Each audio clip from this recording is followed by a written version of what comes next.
Saya itu waktu masa kecil saya itu keras ya. Saya suka dibandingkan orang tua saya. Kemudian saya menjadi anak yang nakal. Karena memang ya saya itu di keluarga yang paling bodoh gitu ya. Kira-kira apa aja sih tantangan yang pernah dialami? Ya tantangan itu bisa kesuksesan dan penderitaan. Oke, wah ini ya kontradiksi nih. Genuine aja. Justru ketika kita berusaha untuk menunjukkan, oh ya saya anak Tuhan nih di dunia kerja nih. Jadinya akhirnya malah kayak salting ya, salah tingkah gitu ya. Saya belajar mengampuni semua orang yang jahat terhadap saya gitu. Punya pengalaman? Banyak.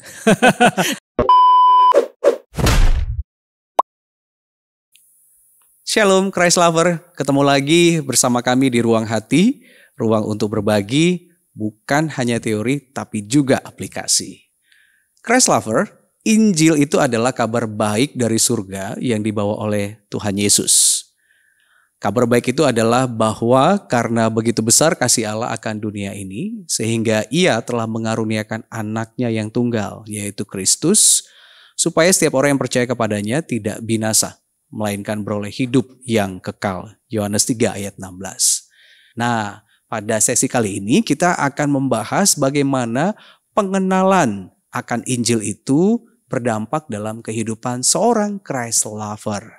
Sebelum kita masuk lebih lanjut lagi, kami mengajak para Christ lover yang punya pengalaman tentang pengenalan akan Injil dan itu sangat berdampak dalam hidup Anda, bisa menuliskan kesaksian Anda di kolom komentar ya. Itu sangat memberkati Christ lover yang lain tentunya. Kita bisa berbagi kesaksian di sana dan tentu Tuhan kita yang akan disaksikan, dimuliakan.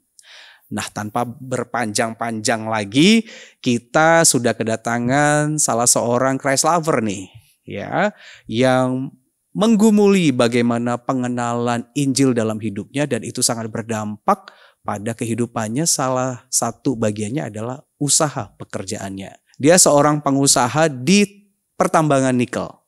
Dia adalah Bakhtiar Liusman. Halo bro. Halo bro. Selamat datang di Ruang Hati, ruang untuk berbagi. Thank you udah diundang nih. Perdana ya. Iya, perdana. Di Ruang Hati. Senang sekali bisa bersaksi untuk membagikan kepada Christ lover yang sedang menonton, menyaksikan tayangan kita ini tentang bagaimana pengalaman Anda mengenal Injil dan juga mengalami Injil itu serta berdampak baik dalam kehidupan Anda, khususnya dalam dunia usaha pekerjaan Anda. Ya. Nah, tak kenal maka tak sayang. Siapakah seorang Bakhtiar Liusman ini? Silakan bro, kenalkan diri Anda. Hai Christ lover semua, kenalkan saya Bakhtiar Liusman. Saya seorang profesional di bidang pertambangan, terutama pertambangan nikel. Saya sendiri sudah 20 tahun di pertambangan nikel dan dulu memang juga kuliahnya di teknik pertambangan. Pada waktu itu saya kuliah di Institut Teknologi Bandung. Baik bro, Yo. Kali ini kita akan bincang-bincang tentang pengenalan akan Injil itu sendiri ya. Nah bro Bakhtiar, apa sih Injil bagi Anda? Bicara tentang Injil ya. Kalau bagi saya itu Injil itu sebenarnya itu suatu kabar terbaik dalam hidup saya ya. Kabar di mana Kristus Yesus itu mau mati di kayu salib untuk menebus saya gitu ya. Kalau hidup saya sendiri ini masa lalunya keras, penuh dengan banyak kesalahan, dosa-dosa. Tapi Yesus Kristus itu sendiri ya, itu mau mencari saya gitu. Mau mencari saya, jadi saya bisa beroleh keselamatan. Mencari seorang yang berdosa untuk diberikan keselamatan. Betul. Indahnya kasih Tuhan itu demikian ya. Bukan kita yang mencari Tuhan, tapi Tuhan yang terlebih dahulu mencari kita. Betul. Padahal kalau kita pikir-pikir emang ada baik-baiknya kita gak sih? Emang kita ini paling berharga begitu sampai dicari-cari Tuhan? Padahal enggak ya. Tapi justru enggak, Tuhan ya. Betul. Hebatnya kasih Tuhan itu. Ya. Oke. Anda sudah paham nih tentang Injil dari definisi yang Anda jelaskan tadi. Nah sekarang bagaimana proses pengenalan Anda terhadap Injil itu sendiri, gitu kan? Nggak kucuk-kucuk lahir langsung tahu, Injil gitu ya, atau Kristus Juru Selamat kan? Nggak langsung begitu ya. Betul. Mungkin Anda punya pengalaman momen yang sangat berkesan di mana Anda pertama kali mengenal Injil itu, gitu ya? Boleh disaksikan, Bro. Oke, jadi saya itu mengenal Injil itu sebenarnya pertama kali dengar tentang kekristenan itu waktu SD kelas 3. Kelas 3 ya? Ya, SD kelas 3 ikut sekolah minggu. Oke. Hanya ya seperti anak-anak pada umumnya ikut sekolah minggu itu hanya karena untuk senang-senang, main-main bersama teman, kemudian ada hadiahnya gitu ya waktu itu gitu. Nah, tapi saya benar-benar mengetahui tentang Injil itu pada waktu saya kelas 6 SD mau ke S1 SMP ya. Waktu itu saya diundang untuk ikut retret. Retret sekolah ya? Retret gereja sih tepatnya. Oke. Berarti sebelumnya belum ke gereja? Sebelumnya ke gereja, ke sekolah minggu sih. Lebih tepatnya ke sekolah minggu.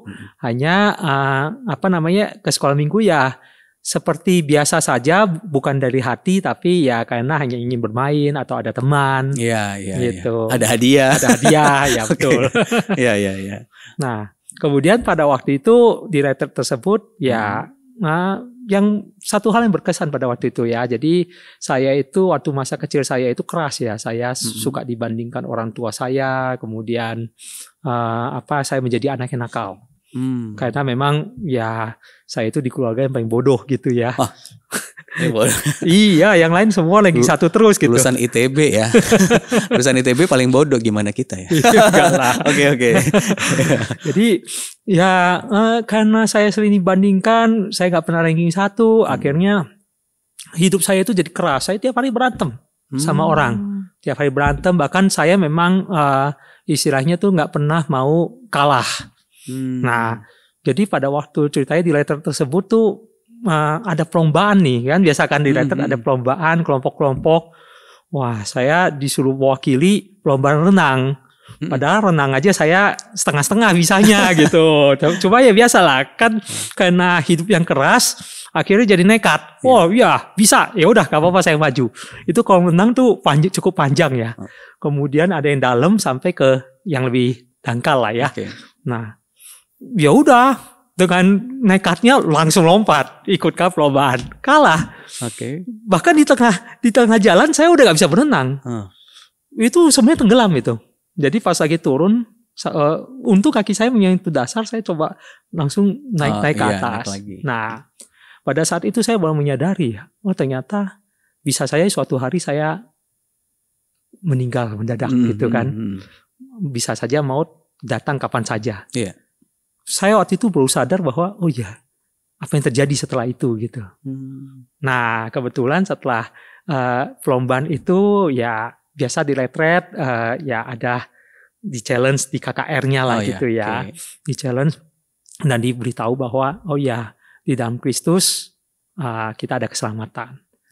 Ya, jadi bukan karena usaha kita, tapi karena Tuhan yang sayang pada kita. Kita yang orang berdosa yang udah menyakiti Tuhan aja, Tuhan mau datang gitu. Nah, akhirnya di situ saya sadar, betul di dalam Kristus ada hidup kekal. Saya mau percaya pada Tuhan Yesus gitu. Ya, di situ saya mengenal Tuhan lah pertama kali. Jadi pengalaman retreat itu berkesan sekali ya. Ada kejadian pas perlombaan hampir tenggelam begitu ya. Betul.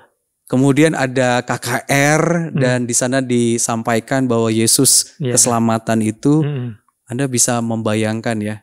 Kalau saya tanpa Kristus itu bagaikan tubuh yang tenggelam nih. Bisa mati nih gitu kan ya. Betul. Nah, kalau kita di dalam Kristus justru kita diberikan hidup yang kekal ya. Ada juru selamat di situ. Mungkin para penonton Ruang Hati ya yang sedang bertanya-tanya, apakah ada keselamatan itu? Apakah ada juru selamat dalam hidup ini? Ya, melalui kesaksian ini kita mau nyatakan bahwa di dalam Kristus lah keselamatan yang sesungguhnya. Mungkin ada yang sedang takut nih, apakah nanti saya mati akan kemana nih gitu ya? Aduh ngeri gitu ya. Lagi mungkin menggumulkan itu ya. Nah, kita yakinkan bahwa di dalam Kristus Sang Injil sejati Anda beroleh keselamatan dengan percayalah kepada Dia. Nah, bagaimana perjalanan hidup Anda ya? Kan dari SD kelas 6 itu tadi ya. Anda sudah mendengar Injil itu. Pastinya kan ada yang namanya proses-proses lagi ya. Betul. Momen-momen lagi, peristiwa yang Tuhan izinkan terjadi, yang sampai pada akhirnya Anda sangat yakin Injil ini tuh bukan hanya teori gitu ya, tapi Injil itu tuh yang sanggup mengubahkan gitu ya, yang sanggup membuat seorang Baktiar Liusman itu mengalami pergeseran nilai-nilai hidup, prinsip-prinsip hidup yang tadinya mungkin sangat kayak tadi kan ceritanya dulu nakal ya, dulu pengen selalu nomor 1 ya, atau mungkin egois ya, mau menangan sendiri. Nah, sekarang dengan mengenal Kristus atau Injil sejati itu, bagaimana itu bisa mengubahkan seorang Baktiar Liusman? Oke, jadi pertama kali waktu saya percaya Kristus saja ya, waktu dari kelas 6. Jadi dari kelas 1 SD itu saya tiap hari berantem di sekolah. Setiap hari berantem, mukul orang segala macam ya. Tapi ketika saya percaya Kristus, satu perubahan terbesar yang terjadi dalam hidup saya saat itu juga, saya nggak pernah pukul orang lagi, nggak pernah berantem lagi saat itu juga gitu ya. Tetapi sejujurnya walaupun terjadi perubahan di satu sisi itu, saya itu masih pemarah, kemudian masih banyak hal kesalahan-kesalahan saya lakukan dalam hidup saya gitu ya. Kemudian saya memang setelah percaya Kristus itu ikut persekutuan remaja. Nah, Tuhan bimbing lewat khotbah-khotbah. Ya, waktu itu juga saya ada ikut kelompok kecil. Ya, dan di situ mulai pengenalan akan Alkitab, penyelidikan Alkitab ya, PA.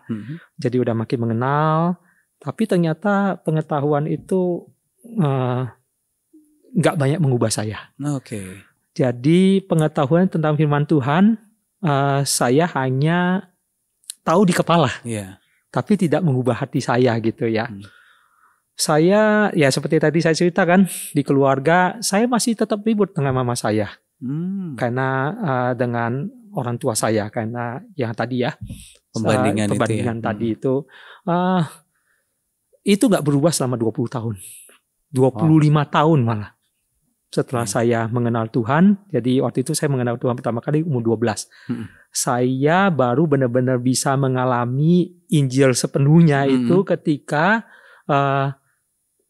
ada momen di mana Tuhan membuat semua hal yang saya lakukan itu sebagai manusia itu ada batasnya. Jadi ya seperti tadi saya kenalkan, saya itu pertama kali kerja itu sebenarnya memang pertambangan nikel. Karena saya backgroundnya kuliah di Teknik Pertambangan ITB ya. Nah itu saya berkarir dengan luar biasa. Jadi 10 tahun karir saya setelah lulus dari supervisor jadi manajer, di bawah direktur cuma 1 waktu itu. Jadi saya salah satu dari 7 manajer. Cuma ketika pemerintah Indonesia menutup tidak boleh ekspor nikel, perusahaan tempat saya kerja di tahun 2014 tutup. Jadi 2014 itu sekitar ya 20-an tahun lah ya. Saya waktu itu umur sekitar 33 tahun, dari 12 tahun udah 21 tahun lah ya. Jadi di 2014 itu akhirnya saya sadar bahwa apa yang Tuhan buat dalam sekejap, apa yang saya capai dalam sekejap bisa Tuhan ubah. Jadi pada waktu itu, wah benar nih 2014, itu pemerintah tutup ekspor, udah pasti tempat saya kerja, saya udah gak bisa bekerja lagi. Dan udah pasti di PHK gitu kan. Nah di situ ternyata momen-momen di mana Tuhan mengubah saya. Ya, jadi di 2014 itu saya kembali mendalami tentang mengenal Kristus, jadi Christ lover ya. Jadi mengikut Kristus yang lebih sungguh-sungguh. Ya, mulai ikut pembinaan di gereja lebih lagi gitu ya. Akhirnya ikut pembinaan di gereja, di situ saya belajar gitu ya, bahwa saya renungan dari dulu setiap hari. Dari SMA sebenarnya saya udah renungan tiap hari, tapi waktu teduh saya itu secepat kilat. Ya, jadi seperti kewajiban semata renungan ya. Jadi baca seret. Setelah baca 1 jam kemudian mungkin udah lupa apa yang saya baca. Nah kebetulan waktu itu pembina saya mengajar saya supaya menulis jurnal. Nah, di situ saya tulis jurnal apa yang saya dapat sih dari renungan hari itu. Itu yang mulai mengubah saya. Kemudian ada lagi pembinaan yang saya ikuti. Namanya Atmos Servant Camp. Atmos Servant Camp itu melatih seseorang untuk menjadi murid Kristus. Servant, ya. Ternyata ada yang salah dalam pola pikir saya selama ini tentang Injil. Ada yang salah. Jadi salahnya adalah apa? Hidup ini saya selalu harus menjadi yang terhebat. Kenapa? Mungkin banyak buku-buku motivasi yang salah saya baca. Buku motivasi itu sering humanis, mengatakan bahwa manusia pasti bisa. Kamu pasti bisa. Kamu pasti bisa. Nah, itu akhirnya ternyata membuat saya menjadi orang yang bisa, benar, percaya diri, tetapi dari segi hal yang negatif yang akhirnya membuat saya lebih cepat marah ketika segala sesuatu tidak sesuai dengan kemauan saya. Nah, tetapi di camp tersebut itu ada 2 moto yang sangat bagus, dan itu sebenarnya menggarisbawahi tentang Injil. Jadi moto yang pertama itu dia katakan dari Markus 10 ayat 45, karena anak manusia datang bukan untuk dilayani, melainkan untuk melayani, bahkan sampai mati di kayu salib. Nah, apalagi akhir-akhir nih saya ada dengar satu lagu, ku tak dapat mengerti gitu ya.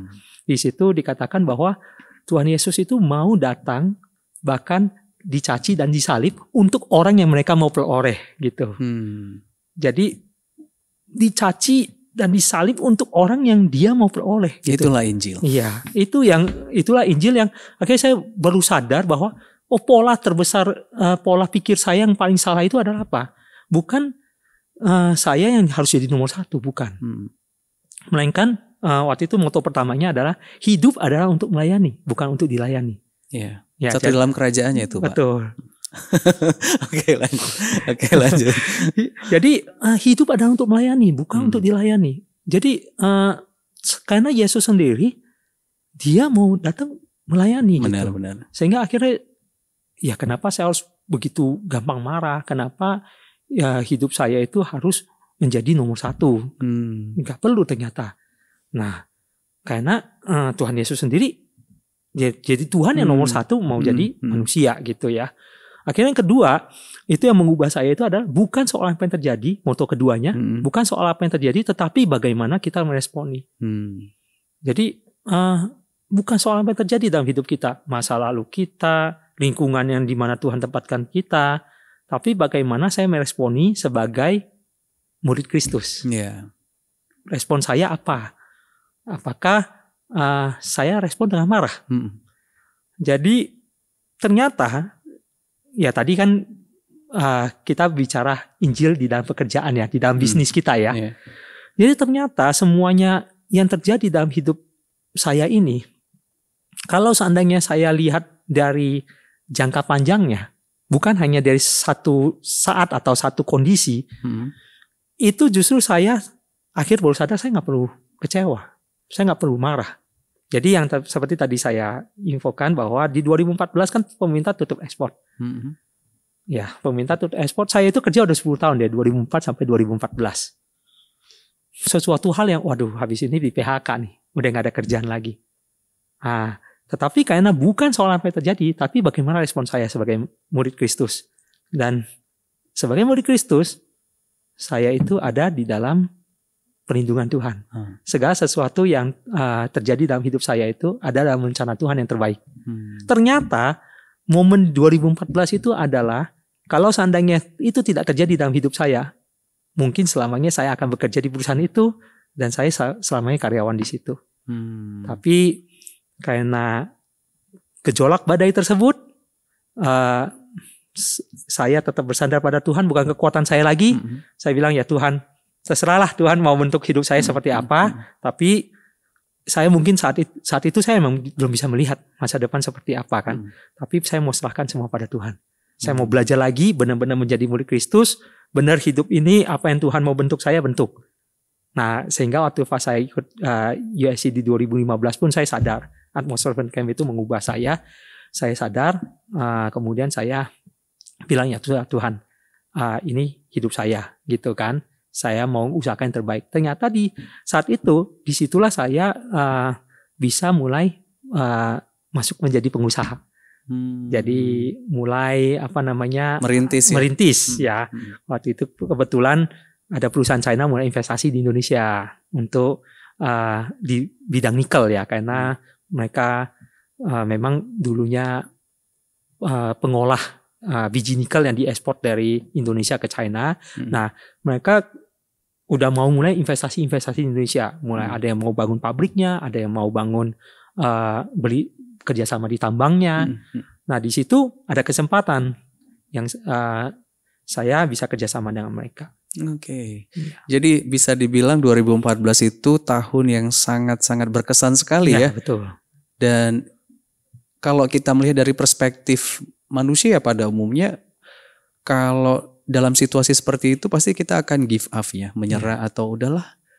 Pada akhirnya saya akan menjadi orang yang di PHK begitu ya. Ya udah, hanya bisa menangis begitu ya, bro. Tapi menarik di situ justru Tuhan bekerja ya, memakai momen yang tidak mudah itu menjadi titik balik. Betul. Untuk akhirnya mengalami mengalami Injil itu sendiri, bukan hanya sekedar knowing tetapi juga experiencing-nya mengalami Injil itu sendiri, mengalami Kristus itu sendiri.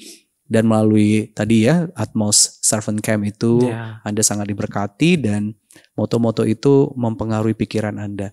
Bisa kita simpulkan berarti seorang Baktiar Liusman itu mengalami pergeseran ya paradigma kehidupan dari yang lama menjadi yang baru, dari yang mungkin self-center menjadi gospel center, bisa kita bilang begitu. Ya, pastinya dimulai dengan hancur hati di hadapan Tuhan. Brokenness itu ya. Dengan brokenness itu akan lebih mudah untuk menerima kebenaran-kebenaran dari Tuhan itu ya. Ya, dibentuk ulang. Dibentuk lagi gitu ya. Supaya sekarang selaras dengan Tuhan kita. Semakin serupa dengan Dia. Dan itu mempengaruhi Anda memandang kehidupan termasuk pekerjaan Anda. Termasuk relasi-relasi. Betul. Relasi dengan keluarga, orang tua, saudara-saudara mungkin akan jauh lebih baik setelah itu. Betul, setelah Atmos Servant Camp tersebut bukan soal apa yang terjadi tetapi bagaimana respon saya. Saya pulang dari sana, saya ketemu mama saya. Saya minta maaf pada dia, saya nggak mencari siapa yang benar, siapa yang salah, tapi saya yang mau diubah. Jadi saya nggak bisa mengubah orang lain, tapi saya bisa mengubah diri saya. Bukan soal apa yang terjadi, tapi bagaimana respon saya. Berarti respon saya mengubah diri saya. Sehingga apapun yang terjadi di sekitar saya, ketika saya mengubah diri saya serupa Kristus, jadi saya tidak ikut arus dunia ini, tidak ikut apa yang terjadi di sekitar saya. Sehingga ternyata itu juga yang akhirnya menjadi salah satu fondasi terbesar dalam bisnis maupun dalam meliding sekarang ini kan sebenarnya pekerjaan saya itu memanage pertambangan nikel, manage project ya. Jadi ada teman-teman, saya bukan yang punya tambang gitu ya, ada teman-teman saya yang punya tambang, saya manajekan dari semuanya, mulai dari teknikalnya sampai non teknis termasuk sampai finansialnya. Nah, di situ itu butuh yang namanya leadership. Nah, justru dengan bukan soal apa yang terjadi, bagaimana saya meresponi, banyak hal bisa terjadi tidak sesuai dengan perencanaan saya atau perencanaan kita tim waktu itu. Tetapi saya bisa belajar dari Kristus. Saya belajar dari Kristusnya apa? Kristus itu tetap rendah hati, tetap dia bukan memikirkan dirinya, bagaimana kepentingan bersamanya. Nah, jadi Kristus sendiri itu menjadi game changer ya. Kalau menurut saya, pandangan saya itu Kristus itu menjadi game changer terhadap situasi yang pada saat itu udah menjadi kondisi umum atau disepakati oleh umum harusnya begini. Nah, Kristus Tuhan kita itu memberikan kebenaran. Nah, di situ saya belajar dari Kristus. Jadi ketika segala sesuatu tidak sesuai di sekitar kita, kita tetap memberikan kebenaran. Yang untuk kepentingan orang banyak, bukan kepentingan sendiri lagi. Jadi bukan tentang siapa saya lagi, bukan tentang kondisi saya, tetapi bagaimana kebenaran itu bisa disampaikan. Iya. Oke. Iya. Christ lover, mungkin Anda ada yang sedang bergumul dengan kehidupan, kesulitan, dan masalah-masalah yang lain. Dan Anda sulit sekali untuk memaknai atau menghayati apa sih maksud Tuhan di balik semua yang terjadi ini. Ya, lewat kesaksian tadi kita bisa belajar sebagai pengikut Yesus, hati yang hancur, kerendahan hati itu perlu kita miliki. Supaya kita mudah untuk diajari oleh Tuhan melalui firman-Nya. Dari situlah kita akan memperoleh pengertian, bahkan juga memaknai setiap persoalan yang kita hadapi dengan benar. Dan pada akhirnya kita tidak meratapi permasalahannya, melainkan kita tetap bisa menikmati Tuhan yang hadir di dalam permasalahan hidup kita. Apa responsmu terhadap Injil yang telah Tuhan berikan kepadamu ya? Apakah bersukacita, bersyukur, atau aduh Tuhan Injil lagi nih dikasih, pasti akan membuat aku gak boleh lagi seperti orang-orang dunia nih. Iya, apa ini bro? Justru respon saya sangat bersukacita. Jadi ternyata dalam semua perjalanan hidup saya itu, saya baru sadar bahwa saya hanya bisa sempurna mengerjakan semua pekerjaan saya itu hanya pada periode tertentu. Jadi pada teori tertentu bisa sempurna, luar biasa. Baik mau mentaati firman Tuhan, mau apapun, mau bekerja. Tapi ada di periode lain, itu kita bisa gagal. Iya. Ya. Jadi sebaik-baiknya yang saya kerjakan, pasti suatu hari ada cacatnya. Iya.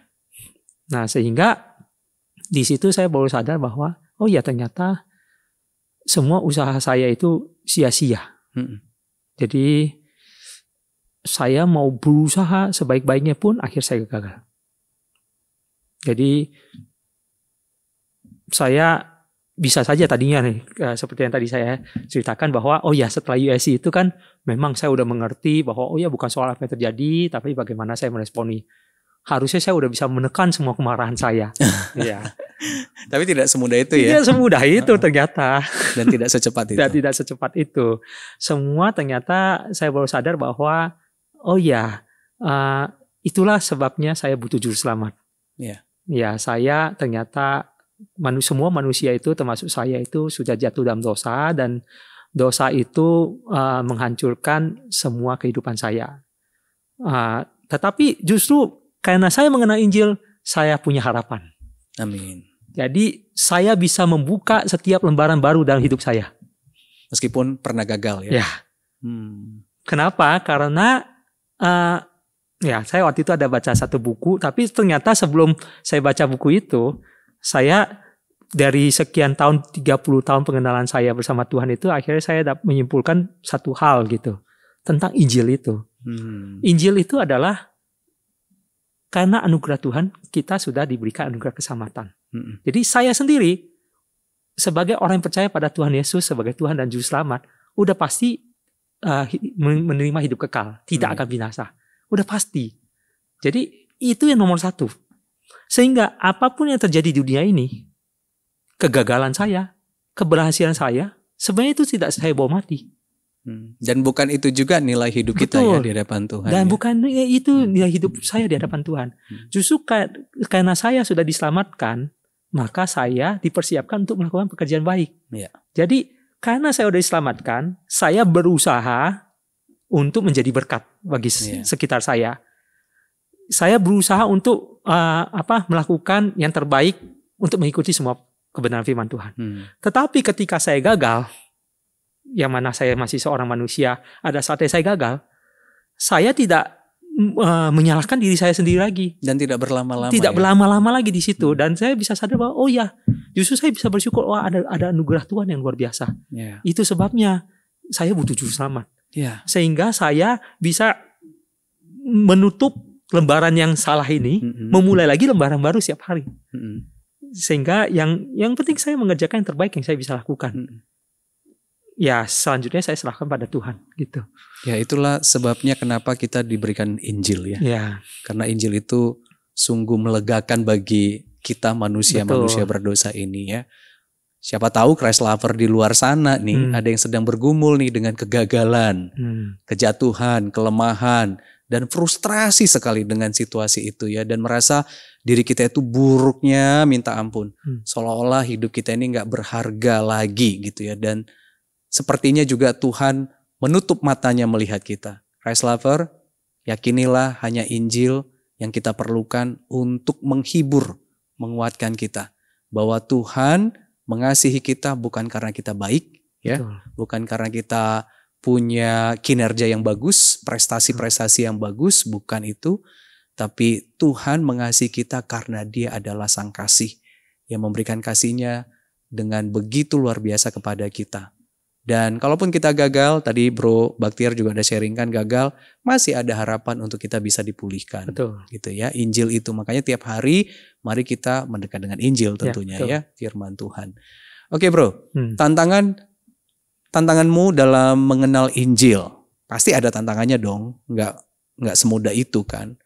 Kita mau semakin dalam nih mengenal kebenaran Tuhan itu, tapi ada aja tantangannya yang membuat kita supaya udah nggak usah dalam-dalam deh kenal kebenaran itu begitu ya. Kira-kira apa aja sih tantangan yang pernah dialami? Ya, tantangan itu bisa kesuksesan dan penderitaan.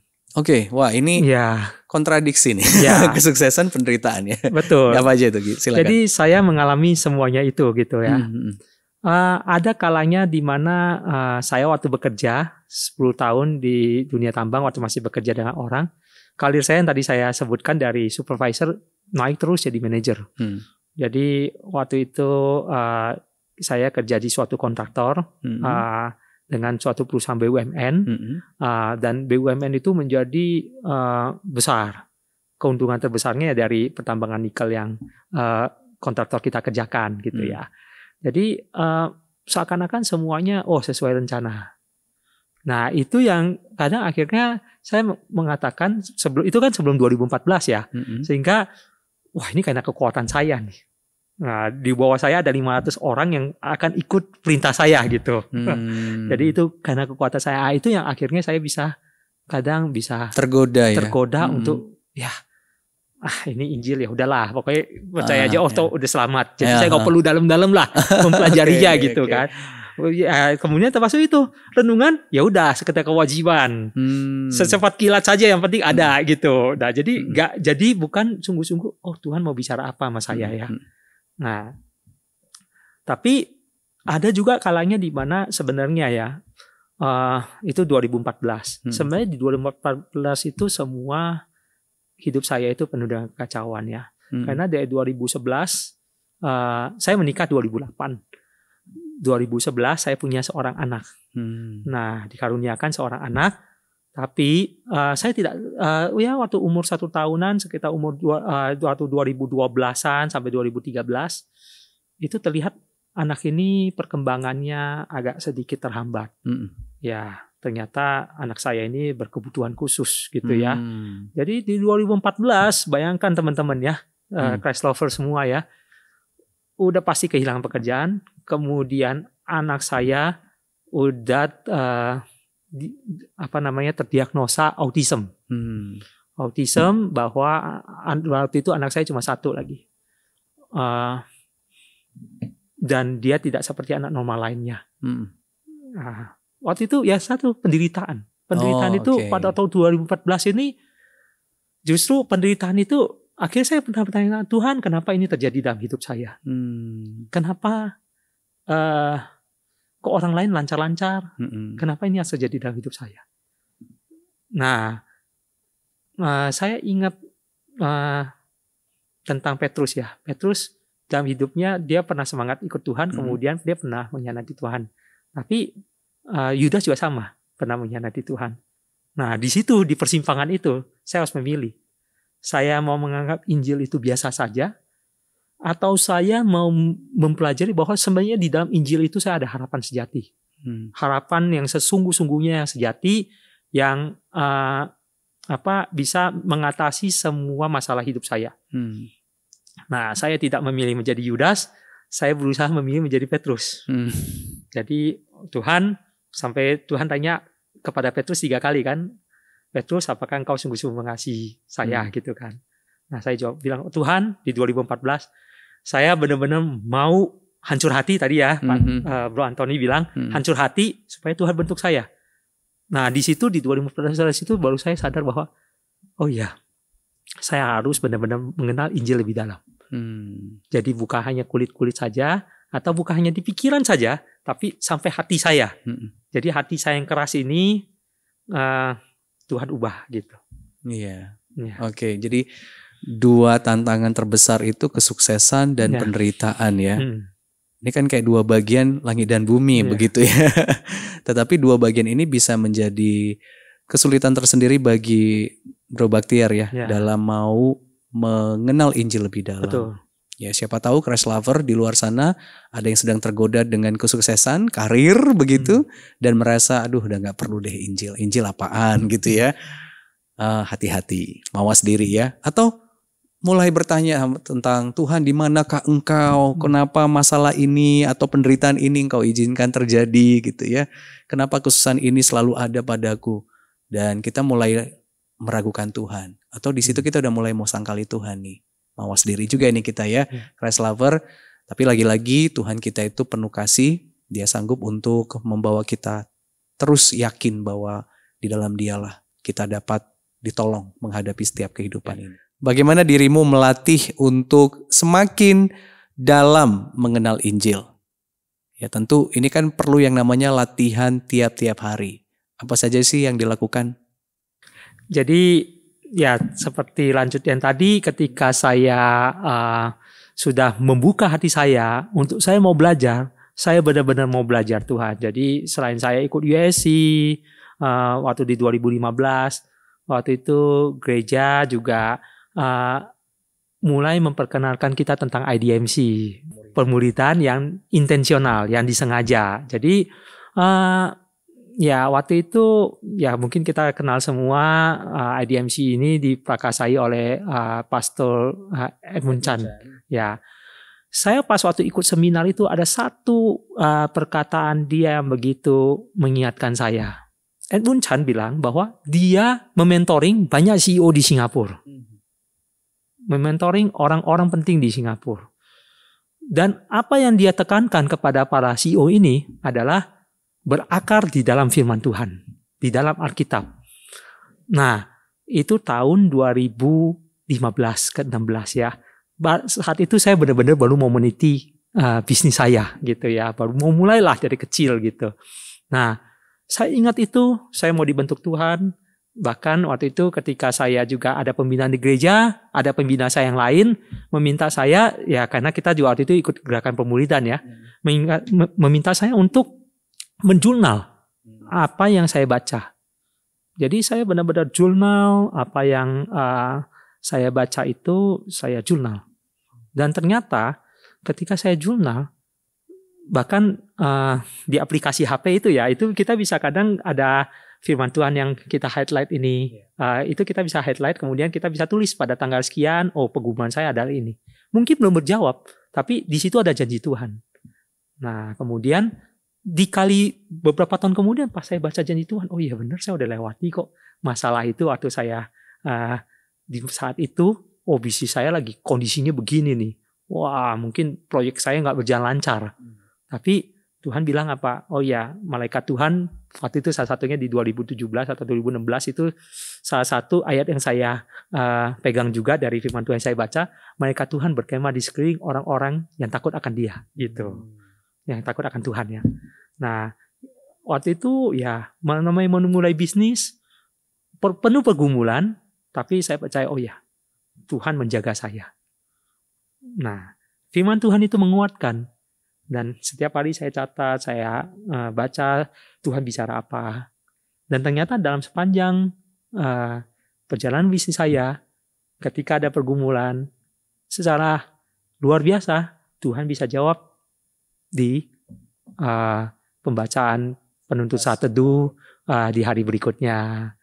Nah itu yang akhirnya membuat saya mengalami Tuhan nyata dalam hidup saya. Sehingga ketika saya sudah mengalami Tuhan nyata dalam perjalanan hidup saya, satu demi satu, akhirnya itu menjadi sesuatu hal yang sangat penting. Firman Tuhan itu menjadi suatu hal yang sangat penting dalam hidup saya. Jadi ya saya sharing kepada Christ lover semua. Setiap pagi yang saya lakukan adalah apa? Saya bangun pagi, ya kemudian saya baca firman Tuhan. Jadi saya mengisi kerohanian saya, jiwa saya.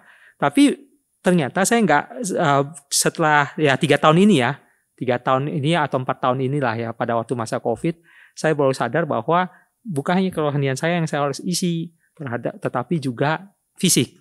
Jadi setelah renungan kira-kira 45 menit, kemudian saya olahraga. Ya, 45 menit sampai 1 jam. Nah, itu yang membuat jiwa dan roh raga itu sehat. Jadi ya mungkin tambahan satu mungkin kenapa firman Tuhan itu penting. Alkitab itu sangat penting dalam kehidupan setiap orang percaya. Karena seperti orang yang rajin berolahraga, dia itu akan cepat sembuh kalau terpapar penyakit. Kalau misalnya flu batuk, orang yang sering olahraga itu akan lebih cepat sembuh. Bahkan kadang dia nggak perlu obat untuk sembuh. Hanya dengan istirahat yang cukup, makan yang cukup, olahraga yang cukup, dia bisa sembuh. Demikian juga kita. Kita itu sebenarnya dalam kehidupan kita sehari-hari itu terpapar oleh virus-virus rohani. Oleh segala macam penyakit mental, penyakit kejiwaan di sekitar kita. Apakah itu ada orang yang menyakiti kita, apakah itu ada kondisi yang tidak sesuai dengan kemauan kita, akhirnya membuat kita down. Justru obatnya itu ada di firman Tuhan. Obatnya itu ada di firman Tuhan yang tertera di dalam kitab. Itu obat yang sesungguhnya, sehingga kalau kita melatih diri kita setiap hari membaca firman Tuhan, ketika kita terpapar penyakit rohani ini, kita itu gampang sembuhnya. Dan misalnya hari ini kita jatuh dalam dosa, tiba-tiba Tuhan besok ingatkan dari penuntun saat teduh tentang dosa kita. Bukan hanya kita bisa menyadari akan dosa itu, tapi kita juga bisa merasakan, oh Tuhan saya itu Tuhan yang hidup nih. Dia nggak mau saya terlena dalam dosa itu ya. Betul. Ya, jadi firman Tuhan sangat penting. Makanya ada yang bilang kan bahwa Alkitab itu adalah buku terbaik sepanjang masa. Betul sekali. Karena Alkitab adalah firman Tuhan yang tertulis ya, yang menuntun kita untuk bisa berjumpa dengan firman yang hidup, Sang Injil sejati Yesus Kristus. Sekarang kita mau ngobrolin tentang bagaimana mengalami Injil itu di dunia kerja atau dunia usaha. Nilai-nilai Injil mana saja yang dirimu terapkan di dunia usaha sekarang?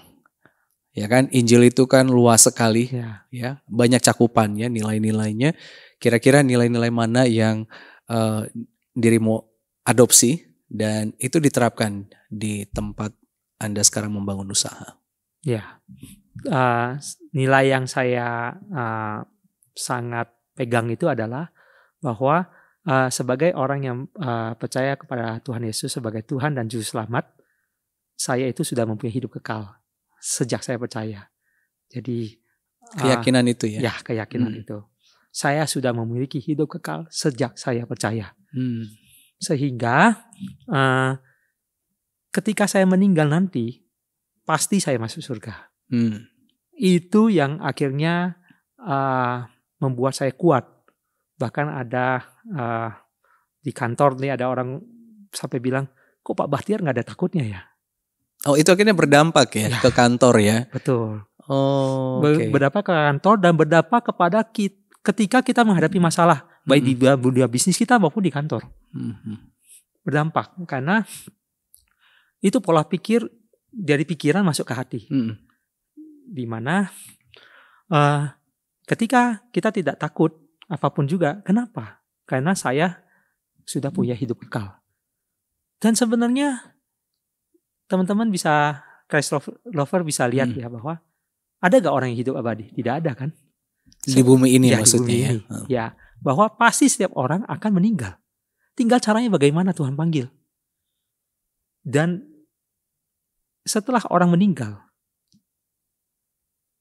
kebaikan dan keburukannya juga tidak diingat oleh mungkin 2 generasi ke depan pun sudah lupa.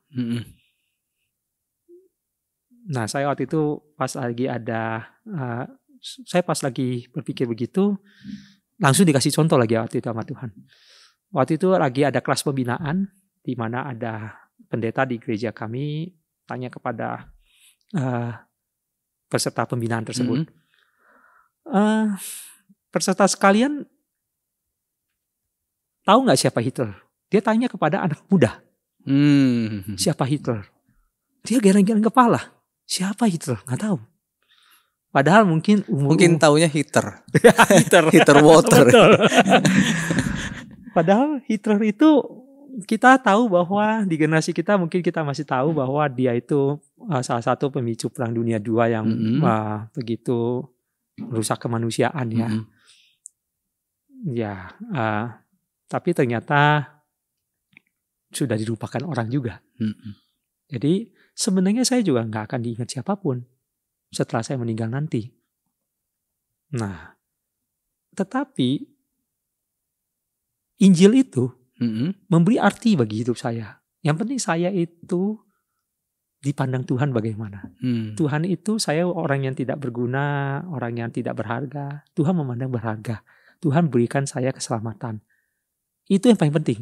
Sehingga akhirnya apa? Apapun yang terjadi di dunia ini, yang penting saya hadapi. Saya nggak perlu khawatir, nggak perlu takut, saya hadapi. Nah itu jadi nilai-nilai itulah yang istilahnya tuh membuat saya bisa menghadapi berbagai macam masalah maupun di kantor maupun di dunia usaha ya. Ya tadi sampai ya itu yang tadi saya cerita, teman saya bilang, loh kok Bapak nggak ada takutnya ya? Oke. Saya bicara ya, saya sampai ke dia. Dia berkata tadi awalnya begini. Oh, saya tahu nih kenapa Bapak nggak ada takutnya. Karena Bapak pikiran objektif. Objektif nih, pikirin kepentingan bersama. Saya bilang, iya itu salah satunya. Tetapi sebenarnya kebenaran Injil itulah yang membuat saya tidak ada takutnya. Selain takut sama Tuhan ya? Takutnya apa Tuhan gitu loh. Bahwa di dunia ini apapun kita tidak perlu takuti gitu. Iya, jadi ada kepastian itu. Ada kepastian. Sehingga itu mempengaruhi pola pikir dan juga dalam mengelola usaha dirimu saat ini ya. Jadi apapun masalah yang terjadi, ya sudah hadapi aja. Betul. Ada Tuhan yang akan selalu menyertai ya, menolong. Ada nilai yang lain nggak? Misalnya tadi kan keyakinan atau kepastian itu. Nilai yang lain, keadilan nih misalnya.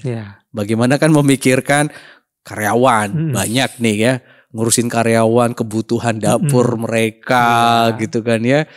Bagaimana memikirkan keadilan? Apakah itu juga menjadi salah satu nilai Injil yang dirimu adopsi? Ya, justru penting sekali itu ya. Penting sekali dalam artian begini. Keadilan di dalam Injil itu yang membuat saya bisa lebih memaknai tentang hidup. Jadi gini, sebenarnya prinsip tadi saya benar.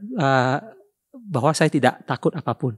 Tetapi kadang kenyataan hidup membuat bahwa saya manusia gak sempurna. Jadi saya udah merancang bisnis dengan luar biasa. Ada satu saat di mana over investment. Over investment itu akhirnya membuat apa? Cash flow perusahaan jadi kacau balau. Jadi bahkan sampai berpikir, wah ini bagaimana ya bayar gaji karyawan ya? Waduh, ini akhirnya itu sempat membuat saya juga gak bisa tidur. Jadi di satu sisi saya bisa berkata bahwa saya gak ada takutnya lagi atau bisa tenang. Tetapi ternyata itulah namanya manusia. Manusia itu selalu punya kelemahannya.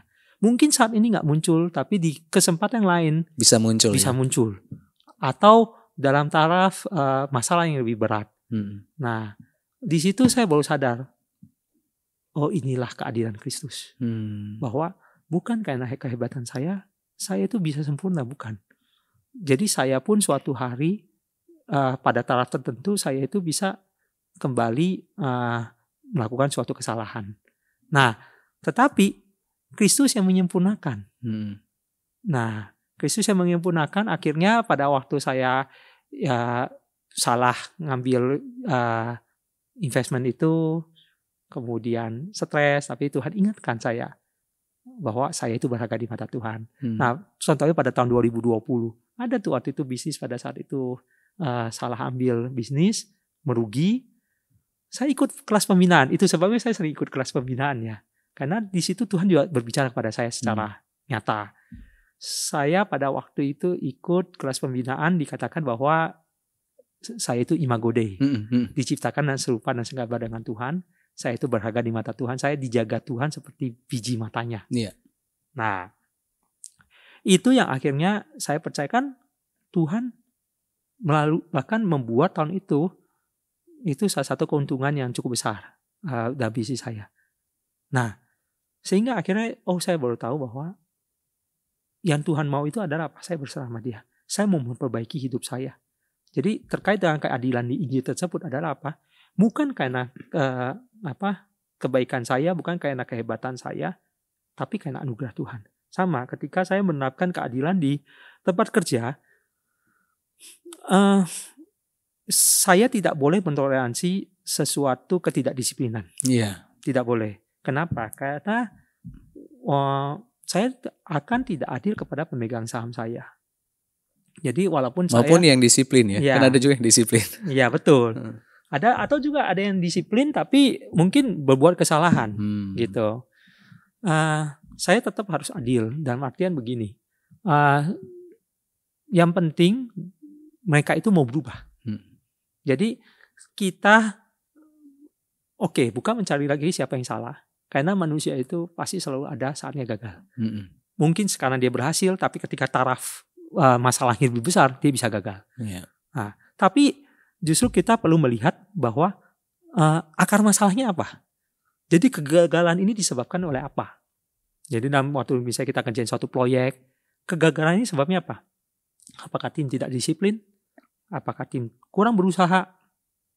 Ataukah tim sudah berusaha tapi memang kondisi yang membuat itu terjadi? Ya, kita juga bisa memahami bahwa Tuhan Yesus saja mau menerima saya. Saya juga harus bisa menerima tim itu. Tetapi Tuhan Yesus ketika sudah menerima saya apa adanya, saya sudah dikasih anugerah keselamatan. Kan Tuhan Yesus bilang bahwa kita itu diciptakan untuk melakukan perbuatan baik. Artinya saya harus melakukan perubahan dalam hidup saya. Bukan berarti saya akhirnya hidup saya enak-enaknya saya, hidup tetap dalam dosa, tidak mau berubah gitu ya. Nah, juga begitu yang saya terapkan. Ini nggak masalah. Paling berikutnya kita perbaiki.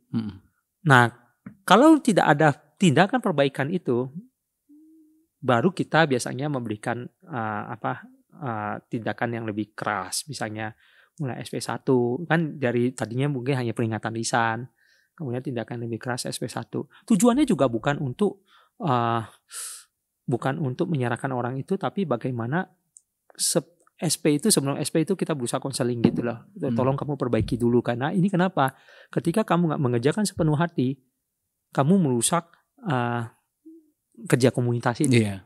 Jadi kepentingan bersama yang dirugikan. Betul. Bukan justru kalau kamu nggak bekerja sungguh-sungguh, malah kepentingan bersama yang dirugikan. Yeah.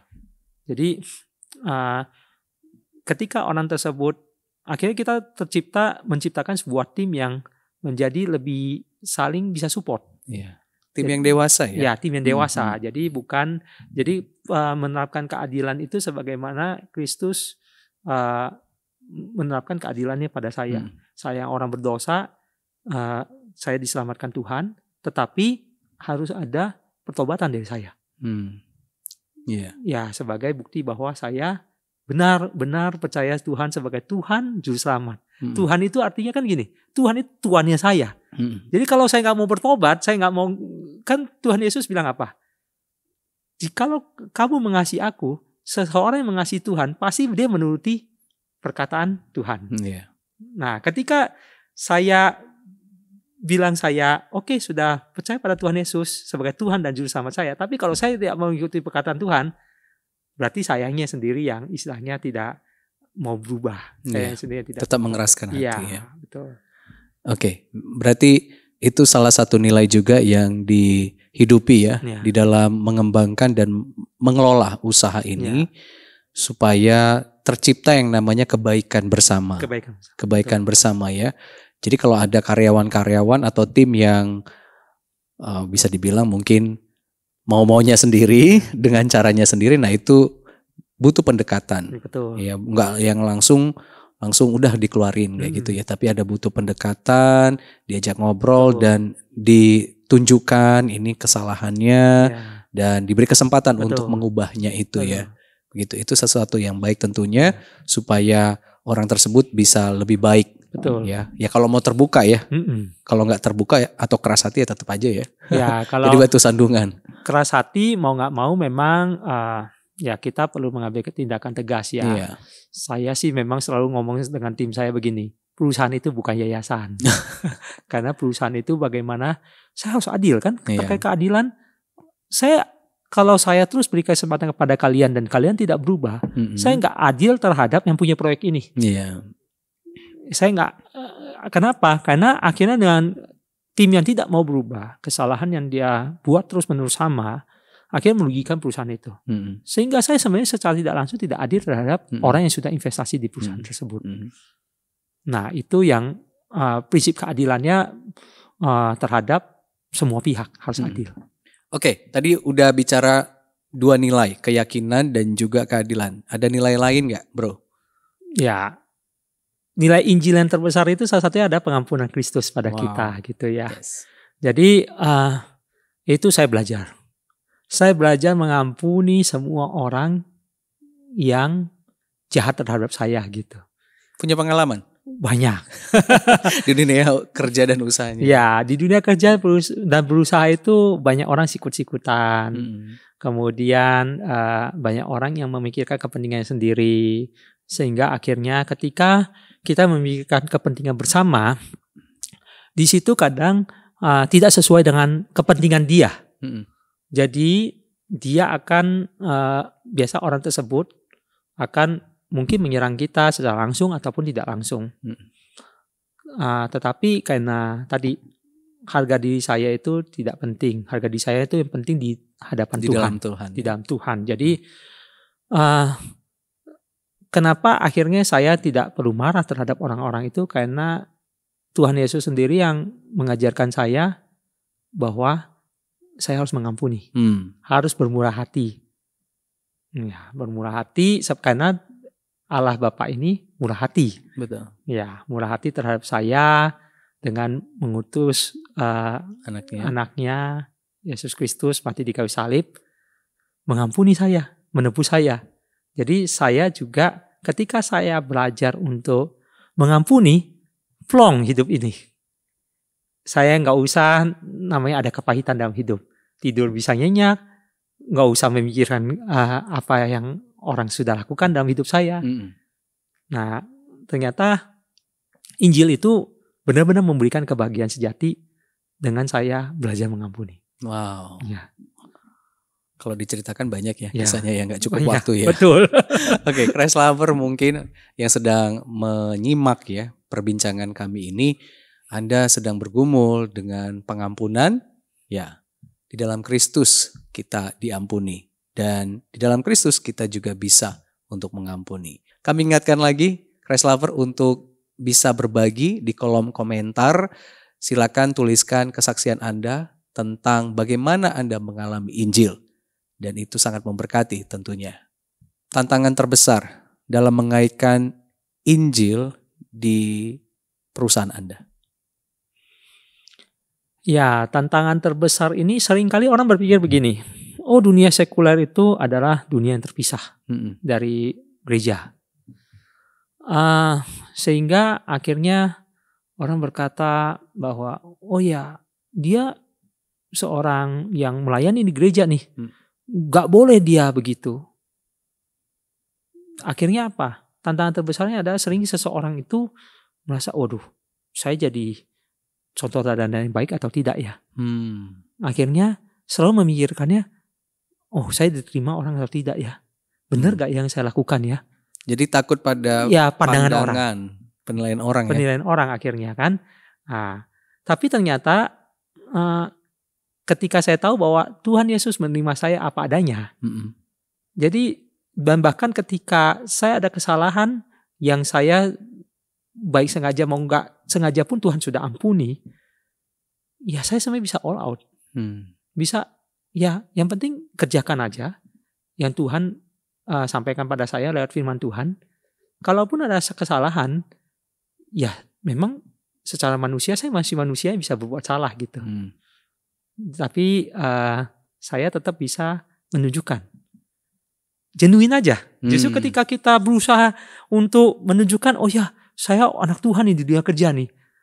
Jadinya akhirnya malah kayak salting ya, salah tingkah gitu ya. Iya. Nah, tapi jadi kayak ini ya, iya, dibuat-buat gitu. Dibuat-buat dan akhirnya malah jadi ya akhirnya orang pikir kok ini orang kok kayaknya bertopeng ya. Bertopeng atau apalah gitu ya, betul. Enggak genuine. Enggak genuine gitu. Iya, benar. Jadi apa adanya saja.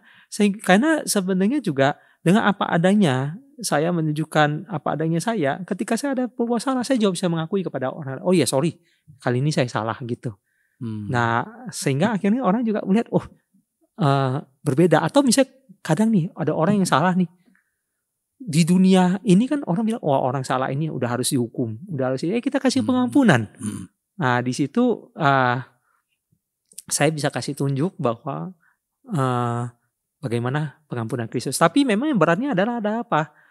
Kalau seandainya kita di daerah tempat kita kerja atau dunia usaha kita itu nilainya berbeda. Iya.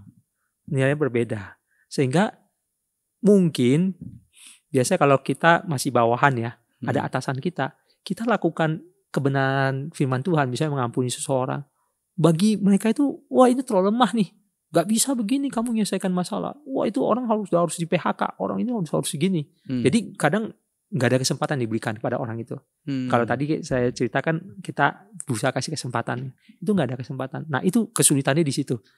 Ada nilai-nilai berbeda yang sudah ada di perusahaan tersebut atau di dunia kerja tersebut. Nah itu yang perlu diterobos dengan semangat dan terus-menerus menunjukkan kebenaran firman Tuhan gitu. Dengan kekuatan daripada Tuhan. Oke, benar sekali. Jadi tantangannya itu selain penilaian dari orang, tapi juga nilai atau culture lah ya kita sebut ya, semacam kultur yang sudah ada di perusahaan atau di dalam organisasi tersebut, yang mungkin kalau melihat karyawan atau siapapun yang salah udah langsung aja pecat gitu ya. Atau ini nggak bisa lagi ditolerir, atau ini nggak bisa dikasih kesempatan untuk berubah. Tapi sebagai seorang Christ lover nih ya, kayaknya nggak begini deh.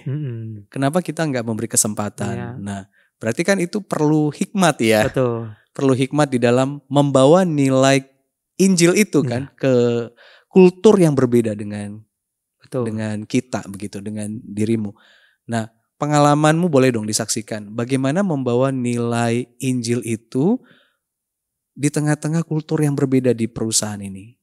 Pelan-pelan itu kayak gimana sih supaya akhirnya pelan-pelan itu bisa masuk gitu ya? Apakah mungkin pemegang sahamnya atau siapanya gitu yang perlu didekati dulu begitu, atau karyawan yang bermasalah itu kita perlu turun seperti tadi ya, prinsip Yesus kan datang bukan untuk dilayani tapi melayani, meskipun ini sebagai pemilik usaha tapi mengikuti Yesus untuk turun nih ya, bukan hanya sekedar saya pemimpin usaha yang harus dihormati, tetapi juga saya mau turun nih untuk menolong yang sedang tanda kutip bermasalah. Gimana itu untuk membawanya supaya bisa smooth masuk?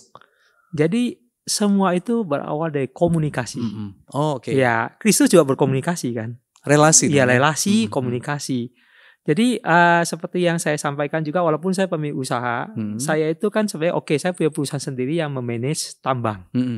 Nah, tapi tambang itu kan bukan punya saya. Tambang itu punya teman-teman saya. Nah, sehingga ketika saya memang ada suatu kesalahan yang terjadi misalnya itu saya berkomunikasi. Jadi saya tetap harus berkomunikasi dengan pemilik tambang tersebut, pemegang saham terbesarnya, saya harus komunikasi. Saya juga harus sebutkan kejadian apa yang terjadi. Tetapi way out yang saya akan lakukan kira-kira begini. Nah, kadang ada yang setuju, kadang ada yang tidak.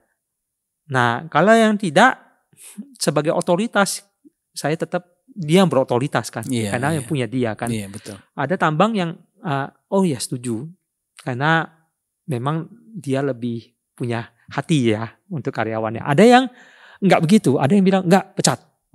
Ya mau tidak mau akhirnya ya karena dia yang berotoritas, saya hanya bisa menyampaikan. Tetapi ketika dia tetap mau meminta keputusan itu jalankan, saya sudah menyampaikan yang saya bisa, saya juga tidak bisa berbuat apa-apa. Tapi kalau otoritas tertingginya akhirnya saya bisa pengaruhi dengan komunikasi tersebut dan dia oke, nah kemudian biasa saya masuk kepada orang yang bermasalah tersebut. Nah, orang yang bermasalah tersebut biasanya saya ajak ngobrol. Saya ajak ngobrol, perlu perbaikan loh. Cuma sejujurnya, saya itu tidak bisa mengubah siapapun. Betul. Kita itu tidak bisa mengubah siapapun. Hanya kasih masukan. Ya, hanya kasih masukan. Dan banyak dari mereka, sebenarnya itu sebabnya kenapa kita tiap hari perlu dipenuhi kebenaran firman Tuhan ya. Karena setiap manusia itu kecenderungannya adalah kembali kepada sesuatu yang rusak. Jadi kadang mereka hanya berubah sesaat, kemudian kembali lagi. Nah itu sebabnya saya pada saat-saat terakhir di dunia usaha saya ini, saya baru sadar bahwa seseorang itu perlu mengisi, mau baik dia karyawan apapun siapapun itu, perlu mengisi jiwa dan raganya. Setiap hari. Seimbang ya? Seimbang. Jiwa dan raga. Iya. Oke. Kalau kita tidak mengisi jiwa kita dengan kebenaran firman Tuhan, kita isi dengan apa? Kalau kita isi dengan sesuatu yang sebenarnya merusak kita, ya kita akan semakin rusak. Gitu. Jadi itu yang saya terapkan. Jadi saya berusaha berkomunikasi dengan mereka. Bagaimana mengubah mereka itu ya, kalau dengan tim saya sampaikan bahwa ya kalian perlu berubah, isilah kehidupan kalian dengan hal-hal yang bagus supaya kalian bisa berubah menjadi berkembang, bisa berguna bagi orang lain. Jadi hidup kalian itu bukan untuk diri kalian sendiri. Ya. Oke, kata kuncinya relasi. Dalam relasi itu ada komunikasi. Itu akan menolong untuk bisa menyelesaikan permasalahan. Betul. Ya, emang betul sih ya. Banyak permasalahan yang terjadi sebenarnya bisa diselesaikan, tapi enggan untuk bangun komunikasi. Ya, akhirnya masalah itu terus berlarut-larut bahkan semakin meluas begitu. Ya, itu hal yang sangat baik sekali untuk bisa diterapkan ya. Bukan hanya di perusahaan saya rasa ya, di rumah tangga, di pergaulan, persahabatan maupun dalam pelayanan. Ya, dunia gereja begitu. Kita perlu yang namanya terus membangun relasi dan komunikasi. Nah, tadi sudah bicara tentang bagaimana dirimu mengalami Injil dan itu dihidupi di dunia usaha. Seorang Bro Baktiar Liusman kan bukan hanya sekedar pengusaha ya, tapi kepala rumah tangga, seorang suami bagi istri, kemudian seorang ayah bagi anak-anak ya. Dan juga seorang pelayan di gereja begitu. Bagaimana ini sekarang menerapkan supaya terjadi keseimbangan ya. Tentu Injil ya sebagai fondasinya. Supaya dirimu ini bisa memerankan peran-peran yang luar biasa ini. Ya, supaya tidak ada yang terlalu di atas, yang satunya terlalu di bawah ya, atau terlalu memikirkan usaha terus, keluarga nggak dipikirin, atau terlalu mikirin pelayanan, usaha nggak diurusin juga gitu ya. Gimana nih supaya dirimu itu bisa seimbang di dalam memerankan peran-peran ini? Ya, jadi yang paling penting ini adalah bukan tentang saya, tapi tentang apa yang Tuhan inginkan dari saya. Jadi seperti yang saya sampaikan sebelumnya bahwa saya itu imago Dei, saya diciptakan serupa dan segambar oleh Tuhan untuk apa? Untuk mengelola bumi ini. mengelola bumi ini tidak hanya spesifik terkait masalah bisnis, tetapi juga terkait keluarga, terkait juga dengan pelayanan. Jadi mengelola bumi ini sebenarnya adalah harus seimbang. Jadi saya dalam kehidupan saya pun saya tidak pernah berpikir suatu hari saya pensiun, tidak. Karena saya diciptakan Tuhan untuk mengelola bumi ini. Jadi kapan saya pensiun ada pada saat saya dipanggil Tuhan. Kembali kepadanya, tidak meninggal nantilah ya. Nah, oleh sebab itu saya berusaha membuat hidup saya seimbang. Jadi saya bukan seperti pemikiran pada umumnya, waduh udah stres nih hidup nih, mau healing dulu. Healing 1 minggu, bukannya healing menurut saya. Saya sudah ngalamin, setelah 1 minggu saya healing, mau mulai kerjanya pusing dan harus kayak pemanasan dulu. Iya benar-benar. Nah, jadi yang akhirnya saya dari kebenaran firman Tuhan, saya belajar dari Tuhan Yesus untuk menyeimbangkan hidupnya. Jadi Tuhan Yesus itu bangun pagi-pagi berdoa, menyendiri, solitude, berdoa, menyendiri bersama Bapa. Nah, jadi saya tiap pagi juga, ya tadi saya sudah cerita, 45 menit saya gunakan waktu saya untuk baca firman Tuhan. Tuhan bicara apa pada saya? Saya catat apa pergumulan saya sekarang, Tuhan bicara apa. Nah, itu yang terus akhirnya mengubah pikiran saya setiap hari. Saya tadi orang yang keras, ketika saya buka hati saya, Tuhan bilang, oh ya, kamu harus berubah di bagian ini. Saya catat, oh ya, saya harus berubah di bagian ini. Nah, setelah itu saya olahraga, karena fisik itu penting. Supaya kita bisa seimbang mengerjakan semuanya, mau di dunia bisnis, mau di keluarga, maupun pelayanan, fisik itu harus kuat. Ketika fisik kita tidak kuat, itu yang menjadi nomor 1 permasalahannya. Pertama, ketika fisik kita dalam keadaan sakit, emosi kita biasanya lebih tidak stabil. Nah, kemudian dengan olahraga yang bagus, kita juga akhirnya punya jam biologis tidur yang bagus. Jadi dengan olahraga yang bagus, energinya itu terkontrol dengan baik ya. Jadi pada waktu malam hari itu biasa udah ngantuk langsung tertidur. Besok pagi udah bangun. Jadi tidurnya juga cukup. Nah, di sela-sela itu, itulah yang saya harus seimbangkan. Jadi mulai dari setelah olahraga itu, saya harus seimbangkan dunia kerja saya, dunia pelayanan saya, dan dunia keluarga saya.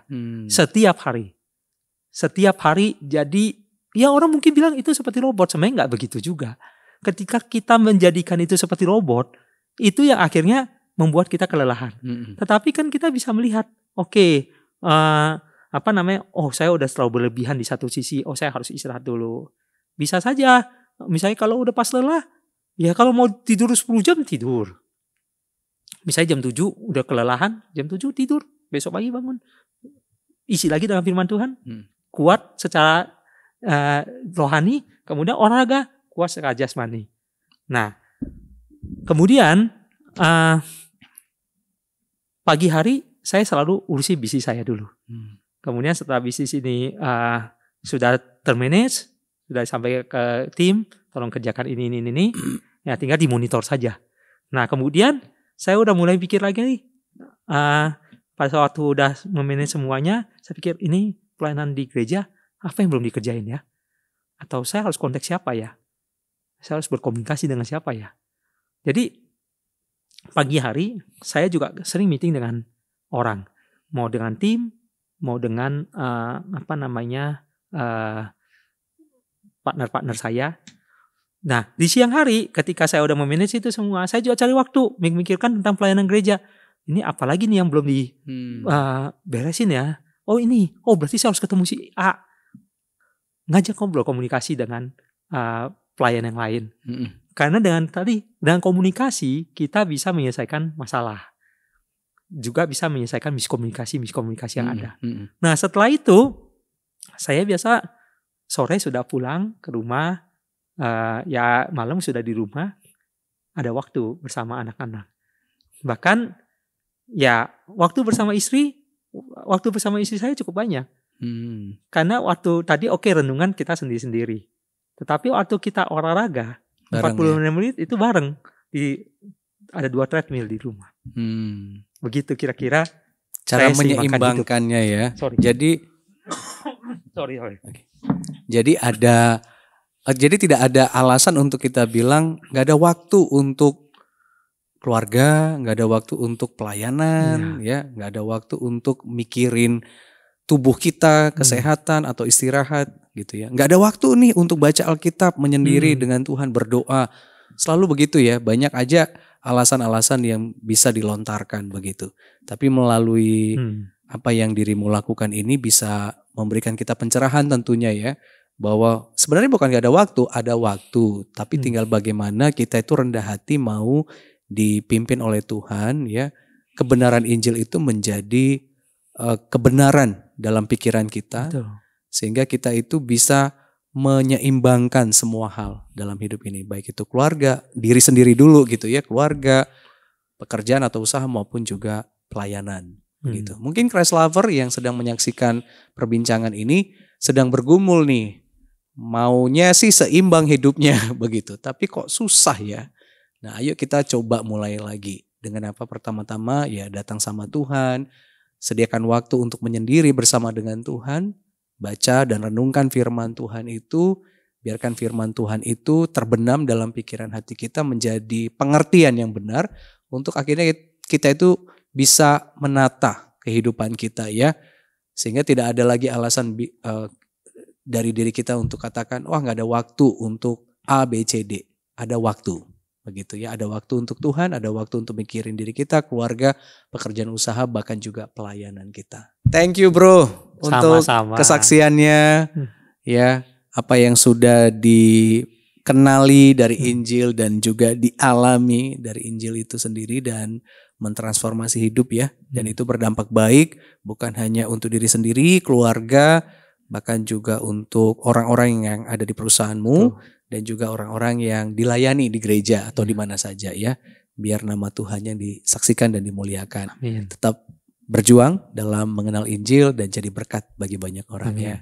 Christ Lover, terima kasih untuk atensi Anda mau nyimak Ruang Hati ini. Injil Kristus adalah dasar kebenaran yang sangat kita perlukan. Injil Kristus itulah yang menolong kita untuk mengubahkan atau mentransformasi kehidupan kita. Sampai kita semakin hari semakin serupa dengan Kristus Tuhan kita. Dan itu berdampak baik. Bukan hanya untuk diri kita sendiri, keluarga kita, orang-orang terdekat kita, bahkan dunia kerja kita. Dunia di mana kita bersekolah maupun juga di lingkungan masyarakat yang lebih luas. Teruslah berjuang untuk menghidupi Injil Kristus. Roh Kudus selalu menyertai dan menolong kita. Sampai di sini Ruang Hati, ruang untuk berbagi, bukan hanya teori, tapi juga aplikasi. Tonton terus Ruang Hati selanjutnya. Tuhan Yesus memberkati.